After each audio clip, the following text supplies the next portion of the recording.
Some situations require non-stop monitoring, meaning data must be checked and recorded all day, every day.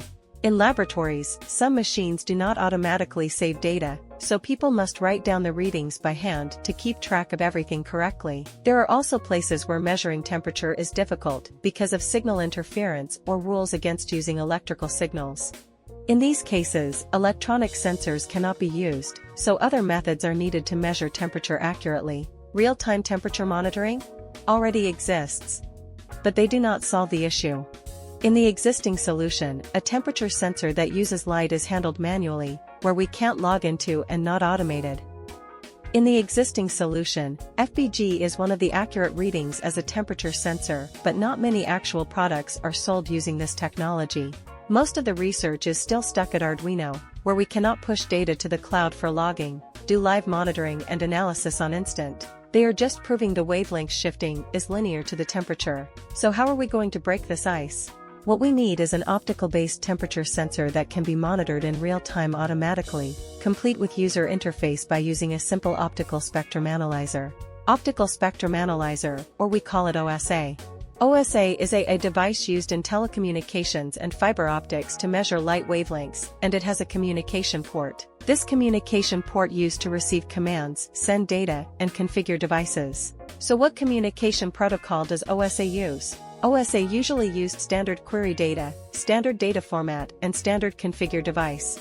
This command is consistent as it may change a little for different OSA. As a result, the solution we offer will be compatible with many OSAs because OSA has a standard communication by contacting suppliers to get the documentation. Then, we can do some Python coding that is able to request data from OSA to our computer. Python programming language can be used towards USB port interface on the computer where it can automate a lot of things such as send data and read data that goes through the USB port. By this, we can create a code to automate the queries by connecting the port to the laptop to pull data into Excel. But isn't it quite hard and costly, right? No worries, we have Raspberry Pi. It can use Python and it has a Wi-Fi card for internet connectivity. But how to do it? We can connect OSA through the Raspberry Pi USB port. The same Python code into it to automate the login with the Wi-Fi connection to push data to the internet. And how are we going to store our data logging that is free? Google Sheet. We can use Google Sheet by code inside App Script, which as a result automates data logging from IoT devices into the cloud. What about user interface? Website development? Versal. Versal offers a lot of products from the web and it is free.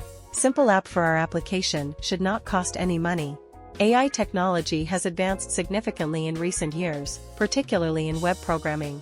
Versal has v0.dev in addition to ChatGPT. An AI called v0.dev is capable of programming and providing free website hosting and instruct AI to retrieve information from the Google script to display the graph as we can custom the URL name.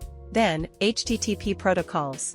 Understanding HTTP will enable us to utilize the way how data is transported. HTTP operates on top of TCP/IP, meaning each time it sends data, and should get confirmation or response from the server. The HTTP method has two types, HTTP/post, and the second is HTTP/get, wherein the HTTP/post method we use to send data securely by not showing the data in the URL. This data is packed in the body of the HTTP request. This data also can be sent in very long text, so it is suitable for our case where sending 501 data points with 20 characters for each data point. Besides, TCP/IP protocol. Because of the way the internet is set up, the client must request data before the server can send it to them. Therefore, the Raspberry Pi wouldn't be aware of any updates or changes to the cloud until it asked. It is inefficient to make it request updates every second. With the TCP/IP protocol, we are able to ensure that the next reading the Raspberry Pi attempts to measure uses a different setting. We may program the Google App Script to reply with the configuration each time it provides data. To request data from a server, use HTTP GET. It's perfect for getting resources from APIs, including HTML pages, pictures, or data.